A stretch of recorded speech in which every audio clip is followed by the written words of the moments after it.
تم اس کے شوہر ہونے کے قابل نہیں ہو مسٹر آریز، وہ دانت پیستے ہوئے بولا۔ بھلا کون سا شوہر ہوتا ہے جو اپنی بیوی پر قاتلانہ حملے کرنے والی کو یوں ہی آزاد چھوڑ دے؟ اگر میں زویا کو طلاق دے بھی دوں مسٹر ادن، تو کیا تم شادی کر سکو گے زویا اقسم چودھری سے، جس کا خاندان بینک کرپٹ ہو چکا ہے، جس کا اب آگے پیچھے کوئی نہیں، پھر طلاق یافتہ کا ٹائٹل الگ؟ جاؤ مماس بوائے، یہ جگرے کے کام تمہارے بس کے نہیں۔ آرز اس کے سامنے تن کر کہتا، اسے لاجواب کر۔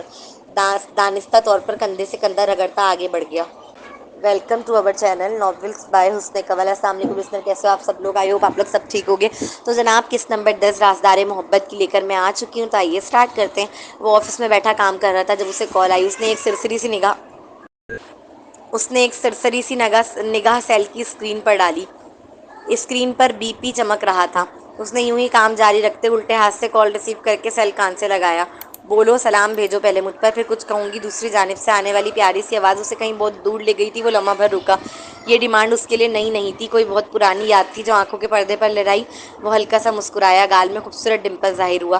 سلام بھیجنے کو کہا ہے میں نے آریز۔ پھر دوبارہ آنے والی آواز پر وہ حواسوں میں لوٹا۔ ایک لمحے کے لیے آنکھیں موند لی، اور جب دوبارہ کھولی تو ان میں پہلے والی سرد مہری تھی کہ اگر کوئی دیکھتا تو اپنا وہم گمان کرتا جو لمحہ بھر پہلے دیکھا۔ السلام علیکم۔ ڈیمانڈ پوری ہوئی تو دوسری جانب زویا کے چہرے پر اطمینان بھری مسکراہٹ رقص ہوئی۔ وہ اب دوبارہ سیدھے ہاتھ میں پکڑا قلم فائل پر چلانے لگا تھا۔ وعلیکم السلام، دراصل میرا کچھ چٹپٹا کھانے کا دل چاہ رہا ہے۔ تمہارے آفس کے راستے میں ہی ریسٹورینٹ پڑتا ہے، کچھ مزیدار سا لیتے آنا۔ اس کی فرمائش سن وہ لمحہ بھر کے لیے حیرت سے رکا۔ شادی کے بعد اسے یاد نہیں پڑتا کہ زویا نے اسے یوں کال کر کے کھانے کا سامان لانے کی فرمائشیں کی ہوں۔ لے آؤ گے نا؟ دوسری جانب سے آنے والی خاموشی پر زویا بے صبری ہو کر لچکدار لہجے میں پوچھنے لگی، اوکے۔ فقط اتنا کہہ کر اس نے کال ڈسکنیکٹ کر دی، جبکہ زویا کے چہرے پر اطمینانی چھائی۔ وہ آرام سے اپنے سیل میں دوبارہ اسنیک والا گیم کھیلنے لگی تھی۔ کچھ ہی وقت گزرا تھا کہ دروازہ نوک ہوا۔ ادن۔ اس نے نگاہ اٹھائی تو ادن دروازے پر کھڑا تھا۔ اس کے سیدھے ہاتھ میں پھولوں کا گلدستہ، الٹے میں فروٹ سے سجی ٹوکری تھی۔ زویا اسے دیکھتے ہی مسکرا کر بولی، کیسی ہو؟ رسمی سلام دعا کے بعد وہ پھولوں کا گلدستہ اس کی جانب بڑھاتے ہوئے پوچھنے لگا، اللہ کا شکر۔ اس نے گلدستہ ہاتھ میں لیتے ہی سونگا۔ اسے تازہ گلاب کی خوشبو آ رہی تھی۔ زویا نے محسوس کیا اسے یہ خوشبو بہت پسند آئی ہے۔ شاید اسے گلاب ہی پسند تھے، تبھی ادن لے کر آیا تھا۔ بچپن کا دوست تھا، اس کا پسند ناپسند تو جانتا ہی ہوگا۔ سوری، کل کام میں بیزی تھا اس لیے تم سے ملنے نہیں آ سکا۔ اس نے کرسی کھسکا کر بیٹھتے ہی معذرت کی، اٹس اوکے۔ ویسے اگر تم برا نہ مانو تو کیا میں پوچھ سکتا ہوں تم نے انزلہ کو سزا کیوں نہیں دلوائی؟ کیا آریز نے تمہیں بلیک میل کیا ہے؟ وہ نوجوان بہت فکر مند نظر آ رہا تھا۔ اسے اپنے لیے یہی وجہ تھی کہ زویا مسکرا دی۔ نہیں، ہم نے ڈیل کی ہے، تم فکر مت کرو، میں ٹھیک ہوں۔ اس کا مسکراتا چہرہ دیکھ ادن کے دل کو اطمینان پہنچا، مگر ایک پرانی حسرت بھی تھی جو اندر تک سلگ اٹھی تھی۔ وہ اب بھی بہت پچھتاتا تھا زویا کو اکیلے چھوڑ کر جانے پر۔ اسپتال سے چھٹی کب مل رہی ہے تمہیں؟ وہ نہایت حسرت سے اس سامنے بیڈ پر بیٹھی لڑکی کا چہرہ تکتے ہوئے پوچھنے لگا۔ پتہ نہیں، ڈاکٹرز کا کہنا ہے کہ میں بہت کمزور ہوں، اسی وجہ سے مجھے بار بار بخار چڑھ رہا ہے، ورنہ میں تو خود بھی اب جلدی سے گھر جانا چاہتی ہوں، بوریت ہوتی ہے مجھے یہاں، اور پھر یہ مریضوں والی اسمیل، آئی میں تمہیں بتا بھی نہیں سکتی کتنی مشکل سے اپنا وقت کاٹتی ہوں میں یہاں۔ ادن محسوس کر سکتا تھا آج زویا کے لہجے میں پہلے جیسا کھچاؤ نہیں تھا۔ وہ بالکل نارمل انداز میں باتیں کر رہی تھی۔ اگر تمہیں چھٹی مل جائے تو مجھے یاد سے بتا دینا، پتہ چلا میں کل بھی پھول لے کر چلا آ رہا ہوں۔ وہ دوستانہ انداز اور مذاق خیز لہجے میں بولا تو زویا مسکرا دی۔ اوکے، تو اس میں کیا بڑی بات ہے، گھر آ جانا میرے۔ وہ لاپرواہی سے گویا ہوئی، جس پر مقابل پھیکا سا مسکرا دیا، مگر جواب میں کچھ نہ کہا۔ زویا ان پھولوں کو پھر سے سونگھنے لگی تھی۔ اسپتال کا پورا کمرہ اب گلاب کی خوشبو سے مہک رہا تھا۔ ادن الوداع کہہ کر باہر نکلا تو پارکنگ ایریا میں اس کا ٹکراؤ بلیک کار سے اترتے آریز سے ہوا۔ وہ دھوپ کا کالا چشمہ لگائے جب اس کے روبرو آیا تو ادن فوراً ہی غصے سے مٹھیاں بھیج گیا۔ تم اس کے شوہر ہونے کے قابل ہی نہیں ہو مسٹر آریز، وہ دانت پیستے ہوئے بولا۔ بھلا کون سا شوہر ہوتا ہے جو اپنی بیوی پر قاتلانہ حملہ کرنے والی کو یوں ہی آزاد چھوڑ دے؟ اگر میں زویا کو طلاق دے بھی دوں مسٹر ادن، تو کیا تم شادی کر سکو گے زویا اقسم چودھری سے، جس کا خاندان بینک کرپٹ ہو چکا ہے، جس کا اب آگے پیچھے کوئی نہیں، پھر طلاق یافتہ کا ٹائٹل الگ؟ جاؤ مماس بوائے، یہ جگرے کے کام تمہارے بس کے نہیں۔ آریز اس کے سامنے تن کر کہتا، اسے لاجواب کر دانستہ طور پر کندھے سے کندھا رگڑتا آگے بڑھ گیا۔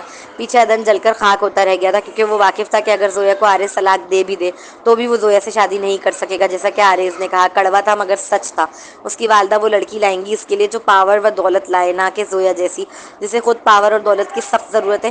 دوسری جانب ادن کے روم سے نکلتے ہی تحریم کمرے میں اپنے مینیجر کے ساتھ آئی۔ وہ ویل چیئر پر تھی، شاید یہی دکھا رہی تھی کہ بہت چوٹ لگ گئی ہے اس کے زویا کے گلاس مارنے سے۔ آپ یہاں؟ تحریم کو دیکھتے ہی اس کا خوشگوار موڈ بری طرح آف ہوا۔ میں معافی مانگنے آئی ہوں زویا، وہ معذرتی لہجے میں تیزی سے بولی۔ کس بات کی؟ ایک آئی برو اچکا کر۔ انزلہ کی بچکانہ حرکت پر۔ پلیز اسے معاف کر دیں، تحریم بھی کہتے ہی ویل چیئر سے کھڑی ہو گئی۔ جیسے ہی وہ کھڑی ہوئی زویا نے دیکھا اس کے چہرے کے رنگ بدلے ہیں، جیسے بہت تکلیف میں آ گئی ہو۔ کھڑے ہوتے ہی وہ بچکانہ حرکت نہیں تھی، میری جان جا سکتی تھی اس میں۔ زویا فوراً ہی جذبس ہو کر گویا ہوئی تھی، وہ مرتے مرتے بچی تھی اور مقابل کتنی آسانی سے کہہ رہی تھی اور مقابل کتنی آسانی سے کہہ رہی تھی کھڑے ہو کر کہ وہ ایک بچکانہ حرکت تھی، اس کی جگہ کوئی اور بھی ہوتا تو یقیناً تحریم کے الفاظ اس کے آگ لگا دیتے۔ مس زویا، تحریم بہن خود آئی ہیں آپ کے پاس، وہ بھی زخمی حالت میں۔ آپ کو چاہیے کہ آپ معاملہ ختم کریں، دیکھ نہیں رہی ہیں آپ وہ کتنی تکلیف میں کھڑی ہیں اس وقت؟ انسان کو اتنا بھی بے حس نہیں ہونا چاہیے۔ تحریم کا مینیجر فوراً ہی زویا کو دیکھ ایک ایک لفظ جتا جتا کر بولنے لگا۔ وہ لوگ تو ایسے ظاہر کر رہے تھے جیسے وہ مظلوم اور زویا ظالم۔ جان میری جاتے جاتے بچی اور ظالم بھی میں ہی قرار پا رہی ہوں۔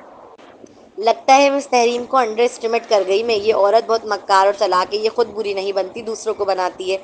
بس میں چنگالی ڈال جمالو دور کھڑی، یہ مجھے برا دکھاتی ہے لوگوں کو اور خود کو اچھا، جبکہ پیچھے یہی سب کو مجھے تکلیف پہنچانے کے لیے بھیج رہی ہوتی ہے۔ ہوتے ہیں نا اتنے مکار اور چلاک وہ ماسٹر مائنڈ لوگ جو خود پیچھے بیٹھتے ہیں، شرافت اور معصومیت کا لبادہ اوڑھ کر، اور اپنے قریبیوں کو مہرے کی طرح استعمال کرتے ہیں اپنے دشمن کو تکلیف پہنچانے کے لیے تاکہ برا بنے تو وہ مہرا بنے، پیچھے ماسٹر مائنڈ پر تو کسی کا ذہن ہی نہ جائے، جبکہ اصل میں تو وہ خود ہی سب کے دماغوں میں نفرت اور کدورت بھر رہا ہوتا ہے، بالکل گھریلو سیاست کی طرح، جیسے اکثر ساسیں کرتی ہیں بہو کے پیچھے سسر، نندو، دیور اور رشتہ داروں کو لگا کر خود معصوم بن کر پیچھے بیٹھ کر تماشا دیکھتی ہیں۔ یہ ایک حقیقت ہے جس کی ساس واقعی ماں بن کر رہے تو مجال نہیں ہے کسی رشتہ دار یا پڑوسی کی کہ اس کی بہو کی کوئی برائی کر سکے۔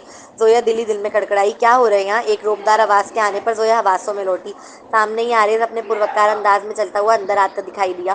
آرز کو کمرے میں داخل ہوتے ہی گلاب کی خوشبو محسوس ہوئی، اس کی نگاہ زویا کے ہاتھ میں پکڑے گلدستے پر گئی۔ آرز سر دیکھیں نا، تحریم میم اپنا پاؤں زخمی ہونے کے باوجود مس زویا سے معافی مانگنے آئی ہیں، مگر مس زویا معافی قبول نہیں کر رہی۔ تحریم کا مینیجر آرز کو دیکھتے ہی تیزی سے بولا، اس کا بتانے کا انداز شکایتی تھا، جیسے زویا تحریم کو تکلیف پہنچا رہی ہو، وہ تکلیف میں ہے اس کے باوجود بے حسی کا مظاہرہ کر رہی ہو۔ مینیجر صاحب کیوں مجھے کہانی کا ویلن بنا رہے ہیں؟ اپنی نااہلی چھپانے کے لیے زویا نے مسکرا کر کہا تو مینیجر دو فٹ اچھلا، اپنے لیے نااہلی کا لفظ سن۔ ایکسکیوز می، خاصا احتجاجی انداز میں جیسے اسے اپنے کانوں پر یقین نہ آیا ہو۔ کس طرح کے مینیجر ہیں آپ جو ایک زخمی عورت آپ سے سنبھالی نہیں جا رہی جب وہ تکلیف میں ہے تو کیوں اسے پورے جہاں میں لیے گھوم رہے ہیں؟ کیا آپ کو نہیں پتہ اس طرح تحریم کے پاؤں کی تکلیف مزید بڑھ سکتی ہے؟ زویا کی سختی سے کہتے ہی مینیجر کے گلے میں گلٹی ابھر کر معدوم ہوئی۔ اب مجال نہیں تھی اس کی ایک لفظ بھی زویا کے خلاف آرز کے سامنے کہہ سکے۔ اور تحریم آپ کیوں معافی مانگ رہی ہیں انزلہ کے بدلے کی؟ وہ بچی نہیں ہے دودھ پیتی، اور نہ ہی آپ اس کی ماں ہیں، اس لیے یہ معصومیت کا ٹرمپ کارڈ کھیلنا بند کریں، اس سے پہلے میرا دماغ گھومے اور آپ کا دوسرا پاؤں بھی چلنے کے قابل نہ بچے۔ زویا نے کڑوی گولی شہد میں ڈبو کر پیش کی، آخری جملے پر اس کی سرمئی آنکھوں میں خطرناک وارننگ ابھری۔ تحریم کے گال جلنے لگے تھے زویا کے جملے سن، وہ شرمندہ سی ہو کر آرز کو دیکھنے لگی۔ حبی، کیا میں نے کچھ غلط کہا؟ اب زویا بھی آرز کی جانب دیکھ دنیا جہاں کی معصومیت چہرے پر سجائے اپنی بات کی تصدیق مانگ رہی تھی۔ نہیں، یک لفظی جواب دے کر اب وہ مینیجر سے مخاطب ہوا، تحریم کو اس کے کمرے میں لے کر جاؤ۔ Okay sir. مینیجر فوراً ہی اس بات میں سر ہلا کر تحریم کو اپنے ساتھ واپس وہیل چیئر پر بٹھا کر لے جانے لگا۔ تحریم نے بھی ایک لفظ نہیں کہا تھا، اب بولتی بھی کیسے؟ وہ آرز کے چہرے پر چھائی سرد مہری جو پڑ چکی تھی ان کے جاتے ہی اب جا کے زویا کی نظر اس حسین نوجوان کے ہاتھ میں پکڑے سامان پر گئی۔ اگلے ہی لمحے وہ چمکتی آنکھوں کے ساتھ بولی، واؤ، تم لے آئے؟ آرز نے بغیر کچھ کہے ہاتھ میں پکڑا چاپر بیگ اس کے آگے بڑھا دیا۔ زویا نے ہاتھ میں پکڑا گلدستہ فوراً ہی سائڈ ٹیبل پر رکھا اور اس کے ہاتھ سے کھانا لینے لگی، مگر ابھی وہ لے پاتی اس سے قبل ہی آرز پھرتی سے ہاتھ دوبارہ پیچھے کر گیا۔ کیا؟ زویا الجھ کر، پہلے ہاتھ واش کرو اچھی طرح، اس نے سختی سے آرڈر جاری کیا۔ او، تم کروا دو گے؟ زویا نے فوراً ہی سرمئی آنکھوں کو ٹمٹماتے پیارا سا چہرہ بنائے پوچھا۔ ایک دو ثانیے تک اس کی گرے آنکھیں زویا کے چہرے کا طواف کرتی رہیں۔ کیا کروا دو نا پلیز؟ اس نے مزید چہرے پر بھولا پن سجایا تو آرز کو اپنے ارد گرد ہوا تنگ ہوتی محسوس ہوئی۔ اگلے ہی پل اپنے گلے میں بندھی ٹائی ڈھیلی کرتا وہ واش روم کی جانب بڑھا۔ وہ سفید رنگ کا گیلا ٹاول و سینیٹائزر ہاتھ میں لیے ایک منٹ بعد زویا کے سامنے کھڑا تھا۔ اس کے دونوں ہاتھ پہلے بڑی نرمی سے وائٹ گیلے ٹاول سے صاف کیے، پھر اس کے ہاتھ میں سینیٹائزر لگا کر خود ہی ٹیشو سے اس کے ہاتھ کو نرمی سے صاف کیا۔ زویا اسے بغور دیکھتی رہی، ایک لمحے کے لیے بھی نہ لگا کہ وہ کوفت کا شکار ہے اس کے ہاتھ صاف کرتے وقت یا اسے کوئی جھنجھلاہٹ ہو رہی ہے۔ ہاتھ صاف کرنے کے بعد وہ واپس واش روم کی جانب بڑھا، جبکہ زویا نے خود بڑھ کر ٹیبل سے کھانے کا بیگ اٹھا کر کھانا نکال لیا تھا۔ وہ برازیلین چکن اسٹو لے کر آیا تھا اس کے لیے، ساتھ ہی گنے کا جوس، مگر وہ گرم تھا یہ دیکھ اس نے ہلکا سا ہونٹ منہ بسوڑنے والے انداز میں سکیڑا۔ بسمہ نے بتایا تھا کہ اسے کھانے میں وہ چکن بہت پسند کرتی ہے۔ آرز کا چکن کی ڈش لے کر آنا اسے تھوڑا سا الجھا گیا تھا۔ کیا وہ جانتا ہے اس کی پسند ناپسند کو؟ وہ بھی کھانے کے متعلق ایک دو لمحے کے لیے وہ سوچ میں پڑی۔ مانا یہ کوئی بڑی بات نہیں تھی، لیکن ایک عورت کے لیے، خاص طور پر ایک ایسی عورت کے لیے جس کا شوہر اس سے محبت ہی نہیں کرتا، یہ بڑی بات تھی کہ اس کے شوہر کو اس کی پسند ناپسند پتہ ہے۔ پھر سر جھٹک دیا کہ شاید وہی زیادہ سوچ رہی ہے۔ آرز ملک جیسا مغرور و خود پسند نوجوان کہاں اس کے کھانے کی پسند اور ناپسند کو جانتا ہوگا؟ اب بغیر زیادہ سوچے وہ کھانا شروع کر چکی تھی۔ وہ سامنے ہی آ کر صوفے پر خاموشی سے بیٹھ گیا۔